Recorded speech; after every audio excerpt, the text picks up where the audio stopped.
പ്പെട്ടവരെ സഹായിക്കാനും നമുക്ക് മനസ്സുണ്ടാവണം.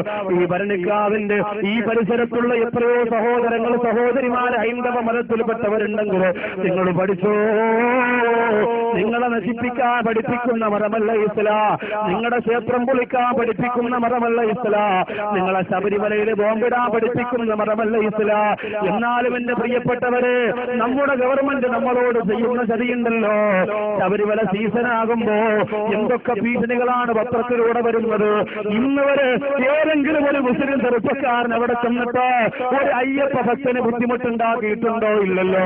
പക്ഷെ എന്തൊക്കെയാണ് എന്റെ പ്രിയപ്പെട്ടവരെ പറയുന്നത്. ശബരിമലയ്ക്ക് സീസണാകുമ്പോ എന്തെല്ലാം ആക്രോശങ്ങളാണ് നടക്കുന്നത്. മുസ്ലിം സമുദായത്തെ പരിശോധിക്കാനും പരീക്ഷിക്കാനും വേണ്ട മോനെ. ഈമാനുള്ളവർ നിങ്ങൾ നശിക്കാൻ ആഗ്രഹിക്കുന്നവരല്ല, നിങ്ങളുടെ ഹിദായത്തിന് വേണ്ടി ദുആ ചെയ്യുന്നവരാണ്. ഉൾമേടിൽ മരിച്ചു വീണ നൂറുകണക്കാർ അയ്യപ്പ ഭക്തന്മാരുടെ പത്രത്തിൽ വന്ന വാർത്ത കണ്ടിട്ട് നിങ്ങളുടെ കണ്ണ് നിറഞ്ഞില്ല ആരെങ്കിൽ എന്റെ പ്രിയപ്പെട്ട ഹൈന്ദവരെ, അത് കണ്ട് കരഞ്ഞു പോരവനാണ് ഞാൻ. കാരണം അവരും മനുഷ്യനാണല്ലോ. അള്ളാന്റെ ഹബീബ് ജൂതന്റെ മയ്യപ്പിനോട് പോലും ആദരവ് കാണിക്കണമെന്ന് പഠിപ്പിച്ച നബിയാണ്.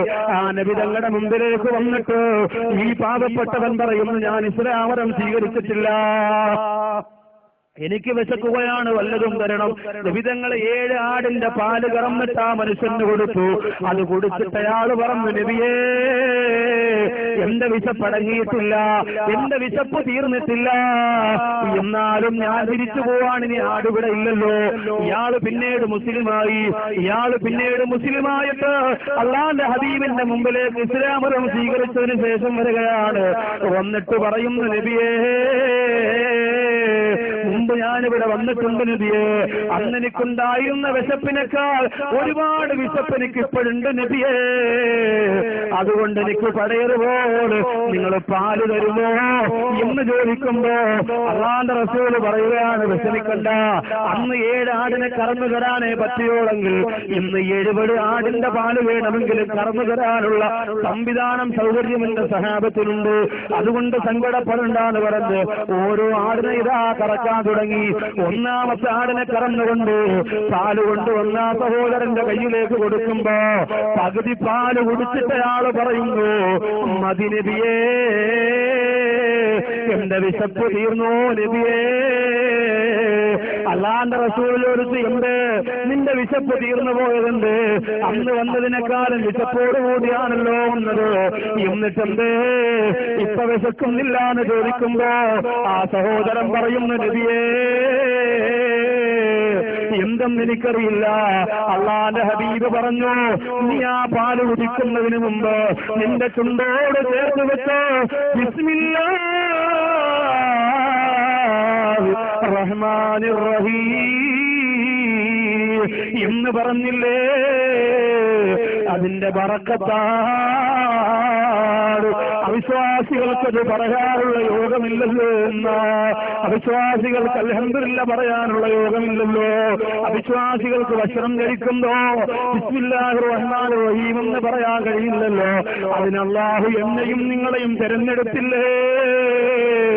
അത് നമ്മുടെ ജീവിതത്തിന്റെ ബറക്കത്താണ്. അത് പറയാൻ പോലും സമയമില്ല നമുക്ക്, അതൊന്നും ഉച്ചരിക്കാൻ പോലും നേരമില്ല നമുക്ക്. എന്റെ പ്രിയപ്പെട്ടവരെ, വേണ്ട ആ വിസ്മയോടുകൂടി ജീവിച്ചത് കൊണ്ടല്ലേ ഫാത്തിമ ബീവി റളിയല്ലാഹു തആല കാർത്തി വരാത്തത്? എന്തുകൊണ്ടാണ്?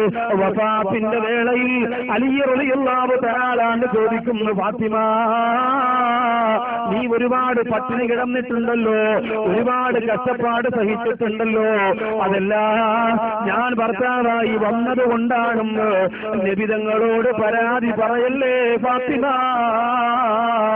ആ സമയത്ത് ഫാത്തിമ ബീവി റളിയല്ലാഹു അൻഹ കൊടുത്ത മറുപടി എന്തെന്നറിയോ? ഉടുതുണിക്കും മറുതുണിയില്ലാതെ കിടന്നവളാണ് ഫാത്തിമ. എന്റെ പ്രിയപ്പെട്ടവരെ, ജോലി ചെയ്ത് കൈയുടെ രക്തം പൊട്ടിപ്പൊടിക്കിയവളാണ് ഫാത്തിമ. ഇന്ന് വീട്ടിന്റെ അകത്തില്ലാത്ത ഉപകരണമുണ്ടോ സഹോദരിമാരെ?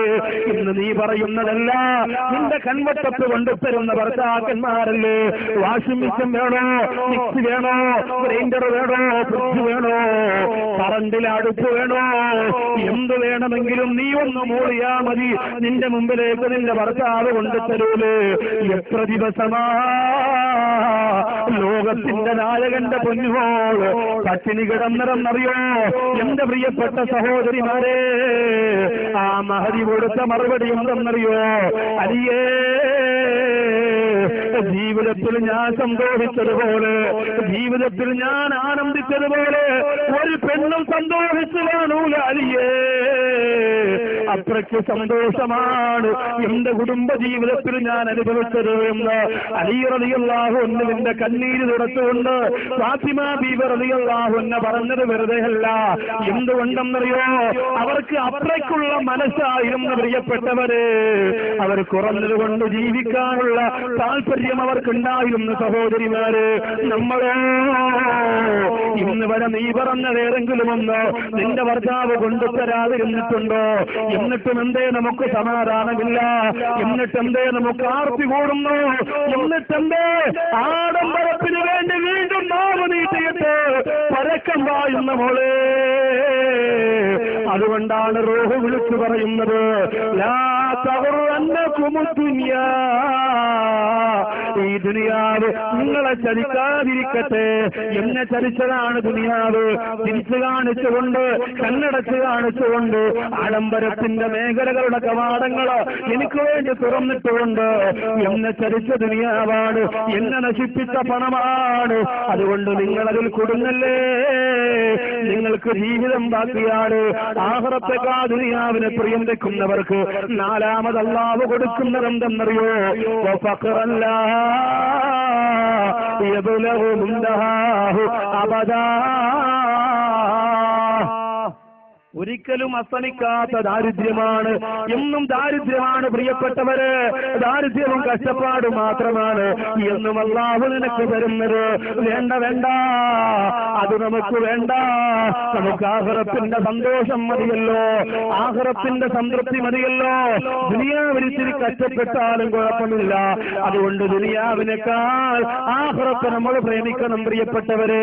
ഇത് വെറുതെ അങ്ങ് പറഞ്ഞു കേട്ടാ പോരാ, മനസ്സിരുത്തിയിട്ട് ചിന്തിച്ച് ഈ സമയം നശിക്കാൻ പോകുന്ന ജീവിതമാണ്, ഈ സമയം കെട്ടടങ്ങാൻ പോകുന്ന ജീവിതമാണ്.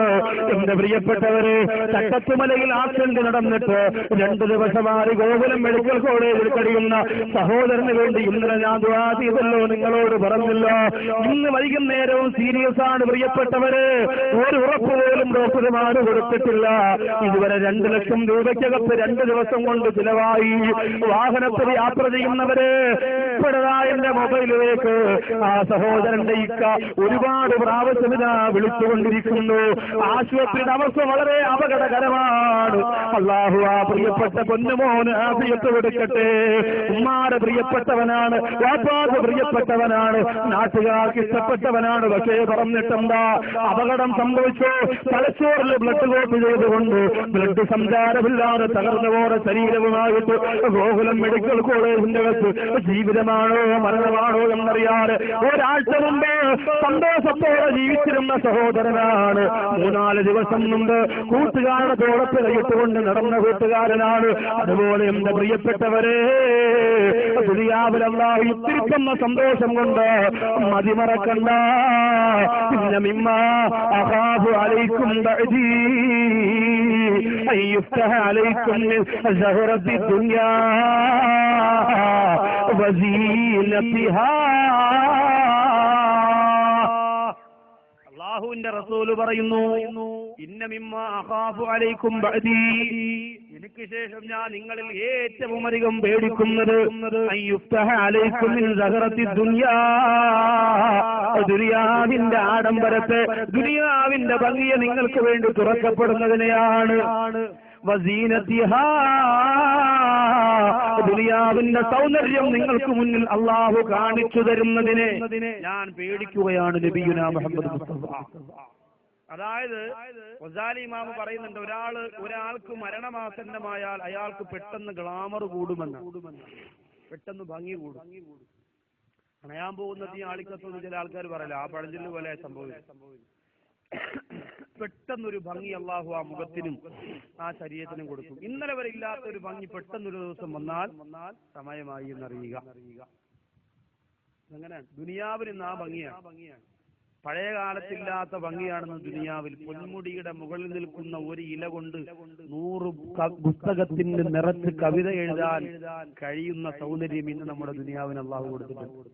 ഒരു ഇല വെച്ചുകൊണ്ട് 100 പുസ്തകത്തിലെ കവിതകൾ എഴുതാൻ കഴിവുള്ള ചിന്തകന്മാര് ദുനിയാവിൽ വരുന്നത് ആ ദുനിയാവിന്റെ ഈ വസ്തുക്കൾക്ക് സൗന്ദര്യം കൂടുന്നത് കൊണ്ട്. എത്ര ഭംഗിയാണെന്ന് ദുനിയാവിനെ കാണാൻ, എത്ര രസമാണ്. എല്ലാ സ്ഥലത്തും ഘോഷയാത്രയും സന്തോഷവും ആനന്ദവും. ഒരു യാത്ര ചെയ്ത് രാത്രി അങ്ങോട്ട് പോയാൽ എല്ലാ സ്ഥലത്തും ലൈറ്റും ബഹളവും, ഇങ്ങനെ സന്തോഷമാണ്. ഇതെന്തുകൊണ്ടാ? തീരാൻ പോകുന്നതിന്റെ അടയാളമാണ്. ദുനിയാവ് നശിക്കാൻ പോകുന്നതിന്റെ മുന്നൊരുക്കമാണ്. ഇനി ഒന്നുമില്ല.